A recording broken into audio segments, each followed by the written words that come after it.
sewengi rak mulek kuwi ae kok. Pareng matur. Mugi kendho wonten ngayu. Kula atur sembah. Mugi kunjuk wonten ngarsi. Boten langkung kula nderek tasakuran susure kawar-kawar. Apa kuwi? Tak tapuk lambemu kok iso konokane kewer-kewer piye? Susure. Susure kewer-kewer ki jaman biyen ki sing nonton ki wong tuwa-tuwa mesti nyinang ngono lho.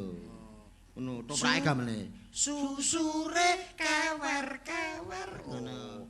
Tak kira nek liyane. Apa? Nah, kuwi mau kuwi apa? Pucung kuno. Pucung kuno. Heeh, Pucung napa, Mas? Anu bocahke meneh. Pucung toprak. Nggih, Pucung ning ketoprak kuno, toprak. Sak mengke rak wonten pucung. Nane nanu niku wonten pucung menapa menika namanya? Ya pucung. Lah nggih.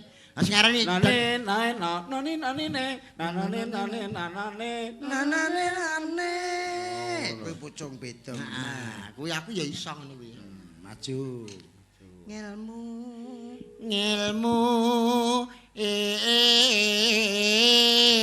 iku pamonge satriya aku pitewale jambul. Ngapa ta, Mas? Ngrusak tembang.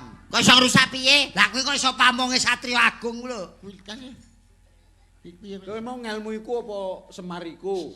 Mau Semar apa piye to? Semar ngilmu iku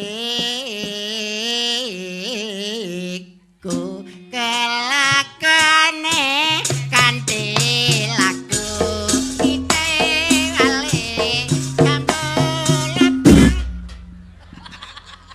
Ketoke yogane iki minder, Mas. Nabuhi pesindian wis go internasional ki minder. Iya. Sosok ngono ki enek sing serik barang ngono ki. Iya ngono. Nah, pocong iku antine.